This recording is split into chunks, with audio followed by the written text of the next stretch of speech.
Hi అండి. పన్నీర్ బిర్యానీ ఎలా తయారు చేయాలో చూపిస్తాను. ఇలా స్టవ్ వెలిగించి ఒక ముకుడు పెట్టి ఆయిల్ పోసాక పన్నీర్ ముక్కలు వేసుకొని ఒక్కసారి ఇలా కలిపేసుకోవాలి. మంచి గోల్డెన్ కలర్ వచ్చాక తీసి పక్కన పెట్టుకోవాలి. అదే ముకుల్లో ఆనియన్స్ వేసుకొని ఫ్రై చేసి పక్కన పెట్టుకోవాలి.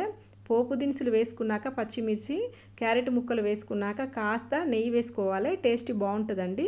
అల్లం వెల్లుల్లి పేస్టు, పచ్చి ధనియాల పౌడర్ వేసుకున్నాక బగారా మసాలా వేసుకోవాలి. పసుపు, కారం వేసుకున్నాక కట్ చేసిన టమాటా ముక్కలు వేసుకొని ఒకసారి మగ్గించుకున్నాక తగినంత ఉప్పు, వాటర్ యాడ్ చేసుకొని సన్నగా తరిగిన కొత్తిమీర వేసుకోవాలి.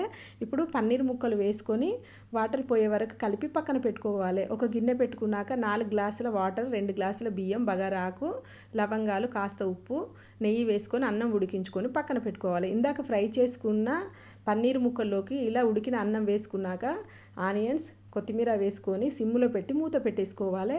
ఇప్పుడు ఒక్కసారి మొత్తం కలిపేసుకోవాలి. చూసారు కదండి, పన్నీర్ బిర్యానీ రెడీ. మా వీడియో నచ్చితే లైక్ చేయండి. Thank you.